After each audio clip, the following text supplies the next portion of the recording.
Olá pessoal, tudo bem? Estamos aqui hoje para mais um Politicast, esse podcast aí que damos uma ênfase em assuntos voltados para a política, e hoje eu estou recebendo aqui a Eliane Pacheco. Tudo bem, Eliane? Olá, tudo bem? Um prazer estar aqui contigo hoje. Coisa boa a gente poder estar junto aí, sentado na mesa, essa mesa, conversando um pouco sobre política. E como eu sempre começo esse podcast, e eu acho que é da melhor maneira, eu queria que tu nos contasse um pouquinho quem é a Eliane. Conta um pouquinho da tua história, de onde que tu é, um pouquinho da tua trajetória. Ok.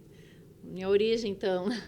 Eu sou cachoeirense nata, nasci aqui há 59 anos, né? Filha do seu Idalino Eri Pacheco e Dona Antonieta Fialho. Meu pai, ourives, relojoeiro, trabalhava com meu tio numa loja, a Relojaria Estrela. Minha mãe do lar, mas sempre ajudando no orçamento da família, com suas costuras e bordados. E meu pai, logo depois, fez a própria loja dele, né? Formou a própria loja. E há mais de 40 anos ela está instalada aqui em Cachoeirinha, também bem enraizada, Relojaria Eri. E eu tenho 2 irmãos, o Everaldo, que hoje comanda a loja, e a minha irmã mais velha, a Evanice. Sou casada, casei com 21 anos com Jorge Luiz, e tenho 2 filhos, 2 meninos homens, um de 36 e um de 30. E sou avó de duas meninas também, que é a alegria da família. E a gente está morando toda a vida aqui em Cachoeirinha, eu nunca saí daqui, né? Aqui eu escolhi para ser a minha cidade, onde eu trabalhei a vida inteira também, e quero continuar aqui o tempo que for necessário. A relojoaria, inclusive, é ícone na cidade, né? Eri, né? Bastante muito conhecida. Muito famosa, né? Relojaria e Iotqueria, mais de 40 anos que tem no município. Muito então, famosa. assim, ela é muito idônea. Eu posso dizer que de herança dos meus pais sempre foi a honestidade, a credibilidade, né? Então, isso aí impera também no comércio deles, né? Isso é muito coisa bom. Legal, na cidade é bem conhecida mesmo, né? E queria falar contigo de um assunto, eu sei que tu teve uma relação com a Corsã, né? E eu queria que tu falasse um pouquinho aí dessa tua experiência atuando, né, na Corsã. Conta um pouquinho pra gente aí. Minha relação foi bem longa, 38 anos de empresa. Nossa! Eu fui admitida no primeiro concurso público da companhia, né, em 1985. Então, eu fui admitida nesta data, aqui para a unidade de Cachoeirinha, né, fiz um concurso público, tirei o 11º lugar, e fiquei ali até 2012, quando eu fui convidada a assumir a coordenadoria operacional de esgotos da região metropolitana. E a sede dela é em Gravataí, então eu fiquei por 2 anos comandando toda a região metropolitana na área de esgoto. E depois disso eu fui a facilitadora da qualidade da região metropolitana. E em 2017 eu fui convidada a assumir a gerência da unidade de Cachoeirinha, que foi a unidade que eu fui admitida, né? Então, desde 2017 eu estava à frente da empresa. Então, a gente pegou muitos embates, uma assim por ser a primeira mulher a ser gestora na Corsã de Cachoeirinha, nos 58 anos que a Corsã tem de existência, né? Então, já foi um desafio bastante grande, né? Mas eu não tenho medo de desafios. E aí, nesses 8 anos que eu estive à frente da Corsã, a gente fez muita coisa na cidade, a gente desenvolveu grandes projetos de melhorias, de abastecimento. E eu saí o ano passado por conta de já ter completado o meu tempo necessário de previdência privada para a aposentadoria, e também pelo fato da Corsã ter sido vendida, né? Ela foi privatizada e eles ofereceram uma contrapartida financeira para quem quisesse já sair, né? Então, era um estímulo financeiro que muita gente aderiu, e eu também não posso rasgar dinheiro, né? Então, eu optei por sair. Aquele que eles chamam de pedido de demissão voluntário? É similar a isso. Né? Tá. Sempre porque meu pai foi funcionário público muitos anos. Aí chegou uma época lá também que eles privatizaram uma parte da empresa. Não é a Corsã, uma outra empresa. E aí eles fizeram essa mesma proposta de pedir demissão voluntária. Ele não queria mais, ele aceitou e saiu fora, né? Fica para análise de cada um, né? Para uns é vantagem, para outros não é. Alguns colegas deles estão lá até hoje na empresa, né? Muitos optaram em continuar, dar continuidade, mas estão saindo, está saindo bastante gente, Sim. né? E os que ficaram até dezembro têm essa garantia de emprego. Depois disso é que vai ser revisto tudo. Quando que foi a privatização? A privatização ocorreu fazem 3 anos. 3 anos. É. E foi 100%. E agora, mas ela só foi efetivada mesmo em 2023. E é 100%. 100%. 100% privatizada. É, totalmente privada. E tu, como uma pessoa que estava lá muito tempo já, né? O que tu achou da privatização? Tu acha que depois da privatização, como que está a qualidade do serviço, né? Essa mesma pergunta já me fizeram numa entrevista que, enquanto eu estava ainda funcionária da Corsã, claro que eu não respondi, me declinei nessa resposta em função que a gente tinha essa ligação Sim. com a empresa. Hoje eu já posso falar claramente, né, o meu pensamento, né? A ideia é que na empresa privada tudo deve acontecer mais rápido, fluir mais rápido, porque não tem as amarras de licitação, de concorrências, né? Então, a ideia que a gente sempre teve é assim, não, privatizando tudo vai ser mais dinâmico, né, mais efetivo.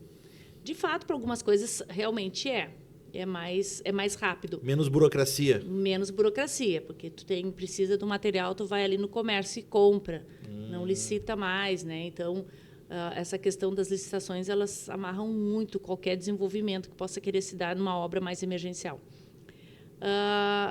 Só que, como é uma empresa privada, ela tem um outro olhar, né? Enquanto empresa pública, a Corsã tinha aquele olhar social, né? De minimizar as cobranças para melhorar, para manter as pessoas mais ativas na adimplência, coisa e tal. E com esse olhar mesmo bem humano, assim, mais social. Enquanto empresa privada, o objetivo a gente sabe que muda, o foco é outro, né? É mais a lucro. lucratividade, né? Sim. Então, diante disso, sim, algumas ações que a Corsã não desenvolvia, embora tivessem normatizadas, né? A Corsã não desenvolvia por esse entendimento de ser um pouco antissocial, né? Essas cobranças um pouco não muito atrativo, né? E para a empresa pública não, eles têm um olhar que pode ser cobrado, vamos aplicar, né? Então, essa questão assim de aplicações de infrações que antigamente não se falava dentro da Corsã, hoje estão sendo já notificados, então dá um certo temor com a população. Eu sinto isso porque muita gente me procura, né? Eu disse, meu Deus, o que é isso que eu estou recebendo?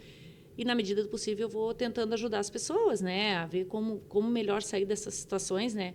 Porque a gente sabe ainda que a parte mais sensível ainda do corpo humano é o tal do bolso ainda, né? Então, onde falou em pagar alguma coisa, todo mundo fica meio receoso, né? Sim, E está vindo, essas cobranças estão vindo, acredito que vão vir mais cobranças. Então, nesse sentido, eu vejo como negativo, vamos dizer assim, né? Esse aspecto da privatização. Pela agilidade, eu acredito que ela é mais efetiva. A minha pergunta agora é muito leiga, tá? A Corsã, ela está em vários municípios do estado. 317. 317. Ah, tá. E foi vendido tudo, no caso, de todos os municípios. 100%. Ah, tá, entendi. 100%. Totalmente absorvido, foi pela empresa privada, ela comprou toda a Corsã, Uma empresa todas da as onde? dívidas. Ela é lá da... lá para cima, Mato Grosso. Ah, tá, é uma empresa brasileira. A EGEA. O nome dela é EGEA, ela tem outros braços, né? Tem a Metrosul, que já trabalhava aqui na parte de esgoto, né? Claro. Mas a EGEA é a mãe, vamos dizer assim, né? Sim, a sim. Metrosul era uma terceira da EGEA, né? É. E é uma empresa que, ela, por ser nacional, as pessoas podem também se desenvolver em outros estados, né? Os funcionários sim. podem conseguir essas... De se transferir para outros locais trabalhar, em água e esgoto aí, né? Porque antes a Corsã só tinha água, né? Esgoto era Metrosul. E essa aí abrange água e esgoto, agora abrangeu ficou tudo. tudo. Tá, entendi. Uma das, eu acho, tu me corrige se eu estiver errado, mas tu deve receber mais. Eu estou falando como um cidadão, né? Tu vai falar como alguém que trabalhou lá e as pessoas, de repente, em algum momento ainda te relacionam com isso, né? Que era a questão também dos buracos nas ruas, né? Que virava até meme, às vezes, que a Corsã ia lá, abria o buraco e para fechar era uma dificuldade, assim, né? Os contratos de repavimentação sempre foram um assunto assim muito cobrado, né? Quer seja o poder público, quer seja usuários, enfim, todo mundo cobrava, porque a gente sempre estava amarrado a algum tipo de contrato, uma contratação de terceiros. E para rescindir um contrato não é fácil, né? Então, tu tinha que ir levando, tentando minimizar e resolver as situações, porque tu ou perder um contrato também até tu ter um outro para substituir demanda muito tempo numa empresa pública. Sim. Então, tem aquela que ter questão, licitação, tem que ter todo... Então, tudo eram umas amarras que a gente tinha que ficar ao máximo, tentar ficar com aquela empresa, tentar se estruturar, se ajustar, para evitar de uma rescisão e esse delay que ia dar entre a contratação, entre a quebra do contrato e a instalação do novo contrato. E essa questão dos buracos, o pavimento em si, de asfalto, ele sempre foi mais rápido, porque é uma empresa que vinha ali com um caminhão cheio de asfalto quente, botava ali uma carga toda, fazia uma grande quantidade pela cidade, estava resolvido. Os pavimentos de calçada já demandavam mão de obra, né, ter aquela expertise, né, o bom assentamento, coisa assim. Então, sempre foi mais demoradinho. Acabamento, é. O asfalto tem aquela parte que a gente tem que esperar o tempo de assentar o terreno, né, para evitar o quebra-mola invertido, que a gente dizia, né, o fundamento da via. Mas tem os compactadores também que se utilizava.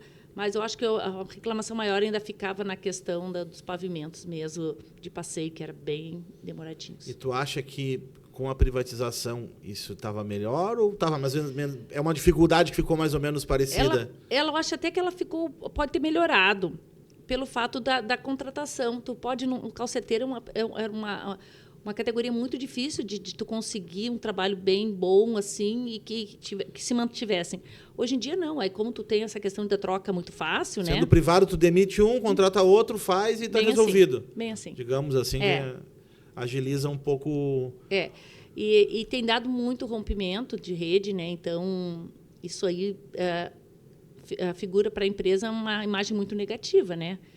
Porque, às vezes, muitos rompimentos se dão em função das próprias precariedades das redes, né? Sim, entendi. Muita coisa que era antiga, de repente, alguma coisa assim, não. Muito antiga. Ou o serviço que é mal executado. Não, às vezes parece que a demanda é sempre no mesmo lugar, mas não é, porque um tubo tem 6 metros, mas ele quebra num metro, daqui a pouco ele quebra no terceiro metro, e tu está na mesma região ali, né? E os tubos, a gente tem que pensar que a Corsã, aqui em Cachoeirinha, ela tem 58 anos. Então, a idade da cidade, né? A tubulação, ela tem essa idade, mais ou menos. Sim. Algumas partes da tubulação de Cachoeirinha onde não foi substituído. Sim. Então, e a tubulação era um material que hoje já nem se usa mais. Sim, é natural que tenha um desgaste natural, tem né? Desgaste, as paredes ficam muito finas, então qualquer pressão a mais na rede, né, pode dar um rompimento, né? E isso pode acontecer em qualquer lugar da cidade. Sim. E tu é pré-candidata a vereadora em Cachoeirinha. Resolvi. Fui convidada. E conta pra gente como é que surgiu esse interesse. Tu já tinha tido algum envolvimento com a política? Como que surgiu a oportunidade, teu interesse de partir para esse caminho? Claro. Eu, a princípio, não tinha interesse em sair da Corsã. O meu único interesse era de permanecer trabalhando, porque eu sou uma pessoa muito ativa, adoro trabalhar, adoro desenvolver, fazer projetos. Eu sempre estive à frente de tudo dentro da Corsã. Então, por esse meu jeito, eu sempre disse assim, não vou parar tão cedo, a menos que eu esteja numa situação que eu perca financeiramente estar trabalhando, né? Então, eu já havia até acertado com o meu superintendente, ele havia me pedido, Silene, tu não vai parar, né? Tu vai continuar conosco. Sim, claro que eu vou. Só que veio todo esse estímulo financeiro, que a empresa que comprou a Corsã ofereceu aos funcionários, e aí eu tive que mudar de ideia, né? Mas aquilo não estava sendo muito bem absorvido por mim. Porque eu estava me sentindo assim, meu Deus, eu tenho que conseguir fazer alguma coisa, porque eu não nasci para ficar parada. Não criei meus filhos toda a vida trabalhando, né, e toda a vida na rua. O que aconteceu? Aí, uma semana antes de sair, eu tive um problema de saúde. Eu tive um AVC transitório. Então, isso me desestabilizou mais ainda, porque aquela que eu disse, meu Deus, isso já está me afetando psicologicamente, essa ideia de ter que parar e eu não querer parar. É uma coisa, é bem diferente da outra, né? Aí tá, eu assinei, saí da Corsã, é claro, mas nesse período, assim, eu tive muitas visitas de pessoas influentes de Cachoeirinha, né, partidárias, que vieram dizer que gostariam de me ter como pré-candidata dos partidos deles. Vieram 5 partidos me procurar. Olha só. Aí eu disse, opa, estou me vendo com este perfil, né, e eu não quero parar de trabalhar e desenvolver pela cidade, eu nasci aqui, eu quero mais é que desenvolva. Sim. Eu optei em aceitar. né? Fez uma análise bem boa, assim, a gente aí optou em aceitar esse convite. Por causa exatamente disso, tá? Porque eu gosto de desenvolver, eu gosto de projetar, eu gosto de fiscalizar, e isso aí está no meu DNA. Tem tudo a ver com a outra, assim, É, né? Então, tá. era um caminho mais que quase que natural dentro de ti, né? Uhum. Natural, porque na Corsã mesmo, assim, eu nunca estava parada, assim, eu entrei na Corsã com um problema crônico, vamos dizer assim, de falta de água numa região de Cachoeirinha, que era lá em torno da Vista Alegre. Nosso principal centro de... Nosso não, da Corsã, né? O principal centro de reservação da Corsã é na Vista Alegre. E era uma coisa que, desde que eu entrei na Corsã, era a gente batendo panela no verão lá pedindo água. Gente que morava na frente do reservatório e não tinha água no verão para se utilizar. Então, tu está morando dentro da fonte e tu não pode se utilizar dela. Aí eu achava aquilo inadmissível. Então, assim, todos os verões a gente sofria bastante na Corsã por essas cobranças. E quando eu entrei em 17, eu entrei em janeiro de 17, com falta d'água. Né? Então, eu já peguei o primeiro embate, assim, como frente da Corsã, de receber essas cobranças. Aí eu chamei no caso, o engenheiro operacional que trabalhava comigo e disse, não, nós vamos ter que resolver isso aí, não. Vai estar no nosso colo agora, vamos resolver. Então, a gente foi para cima, trocou os bombeamentos, conseguimos tubulações, altas tubulações de redes bem calibradas, assim. Fizemos toda uma adutora nova, injetamos água direto lá no Vista Alegre, lá no centro de reservação. E hoje eu tenho a grata satisfação de dizer que fazem mais de 6 anos que lá não teve mais falta de água, a não ser por uma questão... só uma questão bem atípica, só de um vazamento, um rompimento de rede, situações circunstanciais, né? Mas falta de água por não ter água no reservatório não ocorreu mais. Eu tenho depoimentos de pessoas que moram lá muito satisfeitos com isso. Então, isso aí, para mim, foi o estupim, né? Resolver esse problema crônico. Sim. Claro que muitos outros têm, né? Problemas, sempre vai ter, né? E a cidade, ela tem uma expansão desordenada também, porque é muito empreendimento, muita coisa... E a estação de tratamento é a mesma ainda, né? Então, tem que ampliar, tem que fazer um monte de obras. E tem situações pontuais ainda, que são na região norte, mas que quando eu saí de lá, já estava tudo encaminhado já para a resolução. E hoje posso dizer que não tem mais falta de água também na região norte. Então, sim, está uma situação bem melhor assim, do que a que eu peguei em 17. E esse trabalho assim, né, na Corsã tem a ver com água, com... meio ambiente, sustentabilidade, acho que essas coisas estão todas ligadas, assim, né? E tu vê, como que tu vê isso para implementar questões que é um assunto que está muito em alta, assim, né? A questão de meio ambiente, sustentabilidade, palavra difícil de falar, né? É, ruimzinha, né? E como que tu vê o desafio de implementar isso, assim, em Cachoeirinha? A sustentabilidade ambiental é o meu chavão, né? Porque está vinculado muito à minha área, né? Que eu trabalhei a vida inteira, eu não posso fugir disso, né? Então, assim, na questão de saneamento de água, acredito que não temos o que mudar, né? A cidade é totalmente saneada, né? A questão de esgoto tem expansão, acho que a Cachoeirinha, ela figura se não a maior, uma das maiores cidades em atendimento de esgoto do Rio Grande do Sul, né? Hoje a Corsã tem mais ou menos 80% já da cidade saneada. Isso aí é um índice de primeiro mundo. Em 2033 tem um indicador que tem que chegar a 90%, né? Mas isso ela está atingindo, está expandindo. Então, já é uma situação bem resolvida nessa questão. A questão de lixo urbano, eu acho que é um serviço ainda que tem que ser muito melhor desenvolvido, né?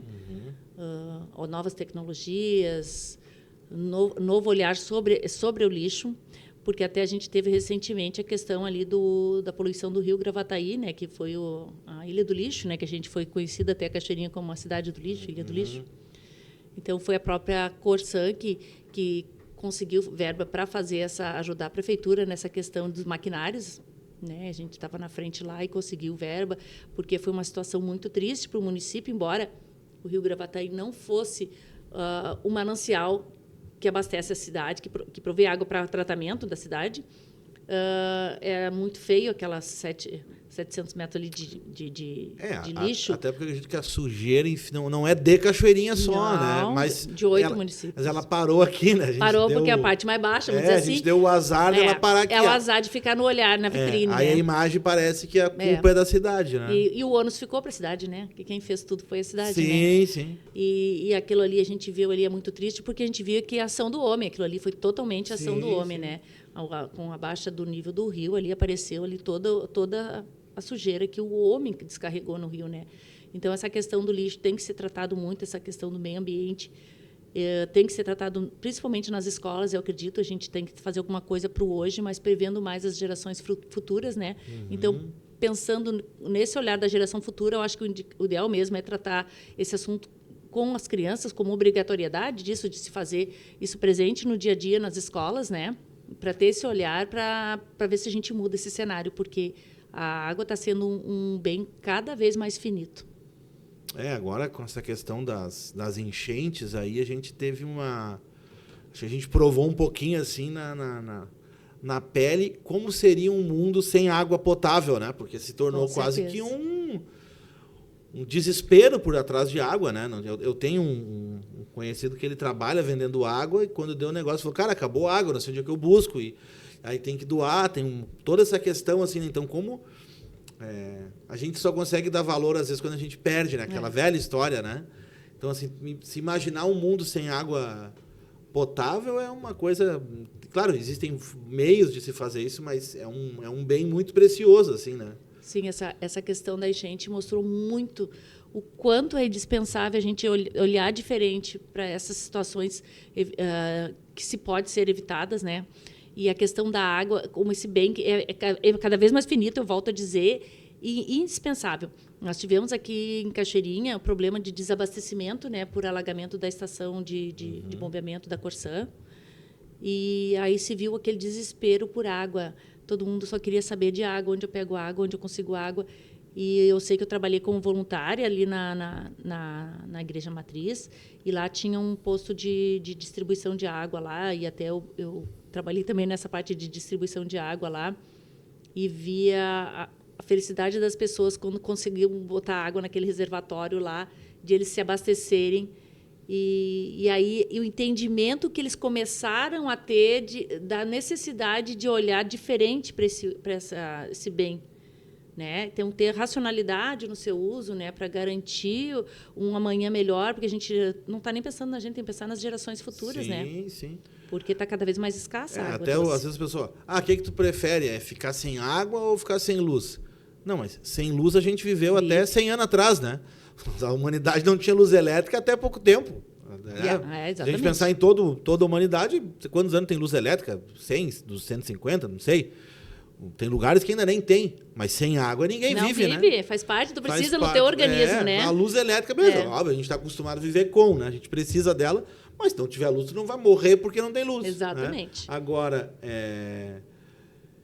sem a água, não tem como, né? Não existe vida, né? E não é uma coisa assim, não, um dia já é quase impossível ficar sem água, né?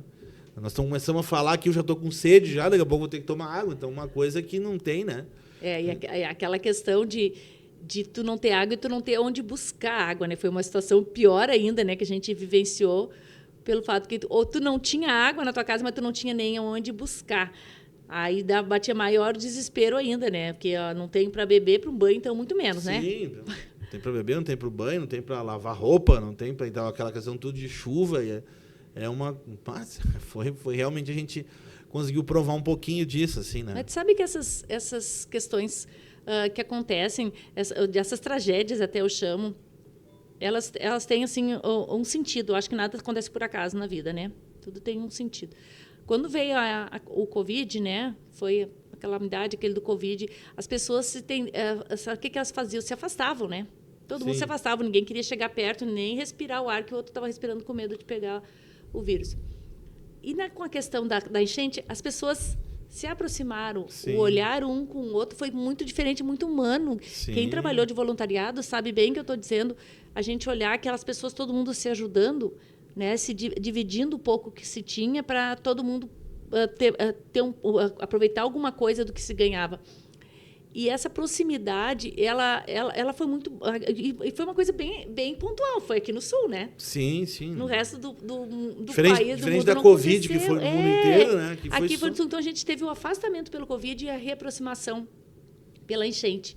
Isso causou muita empatia, muita ajuda, o povo pelo povo, e todo mundo se ajudando, né? E a gente com casas alagadas e indo para a rua para tentar ajudar o outro. E isso aí, a gente tem que tirar história e aprendizado de tudo que nos acontece. E eu tiro dessa questão da enchente, eu trago de positivo isso, a reaproximação das pessoas. Sim, a empatia que se criou e tudo mais. E, de certa forma, vai nos gerar uma conscientização a respeito de valorizar essas questões ambientais, né? Repensar. Assim... Repensar. Totalmente, né? Porque essa questão, eu vou largar o lixo ali porque ninguém está vendo, vou largar... Porque eu já fiz muito voluntariado também em áreas irregulares do município, em que a gente chegava com caminhões de doação lá, que era roupa, calçado, alimentos, leite, tudo, se doava tudo. E era triste de ver assim, os valões assim, cobertos de roupa, que as pessoas descartavam os valões ali. Então... Aí tu chegava com roupas para dar, mas aí as roupas que a gente tinha dado antes já estavam todas jogadas, não tinha uma relavagem das roupas, coisas assim para reaproveitar. E isso aí é cultural. E eu sei que roupa, agora eu falo com algumas pessoas que sobrou muito, né? Tem muita coisa sobrando. Tem muito ponto de doação ainda, né? Por tanta roupa que foi recebida. Só que a ajuda humanitária, muita da ajuda humanitária que vieram de roupas, elas vieram da parte mais nordeste, roupas quentes, para verão, né? E a nossa carência aqui seriam as roupas de frio, né? De frio, né? Então, tem muita roupa. Agora, no verão, vai ter bastante roupa para se doar, porque eu sei que eu faço parte do Rotary também e a gente tem muita doação para ser feita, assim, mas tudo de roupas de verão. Porque os estados que mandaram são estados quentes, que não tem inverno. Eles então não usam casaco lá. Aí ficou assim, né? Muita roupa sobrando. E falando, né, desse assunto, e faltou água, e né, tu já tocou um pouco nisso, né? Apesar de que está muito melhor, né? Como tu falou, em alguns bairros que tinham problema, alguns foram resolvidos, ainda a gente tem alguns focos assim da questão de falta de água, né? E como tu enxerga que isso pode ser melhorado na nossa cidade? Como a gente já tinha abordado a questão das substituições de redes, eu acho que isso aí é primordial, né? Tem que se fazer agora com a privatização, tudo fica mais fácil, para fluir melhor. Acredito que tem um avanço melhor nessa questão de substituir essas redes que necessitam realmente, quer seja por tempo de uso, quer seja por diâmetros que não são os certos ainda para aquela região, porque muitas redes são num diâmetro, só que a região expandiu demais, né? Necessita aumentar também o diâmetro da tubulação para melhor abastecer. Os vazamentos nunca vão deixar de existir, né? Mesmo que seja uma rede nova, pode ter uma pressurização, uma coisa de um rompimento, uma peça especial que saia do lugar, coisa e tal. E isso aí não tem como evitar. Mas aí, se tu tem uns materiais mais práticos de ser utilizado, mais comerciais, que não sejam materiais tão específicos como os que tinha lá em 50 e poucos anos atrás, com peças especiais que tinham que se fazer para adaptação, coisa e tal. Isso aí vai ajudar muito até na questão da agilidade quando da necessidade de fazer manutenção.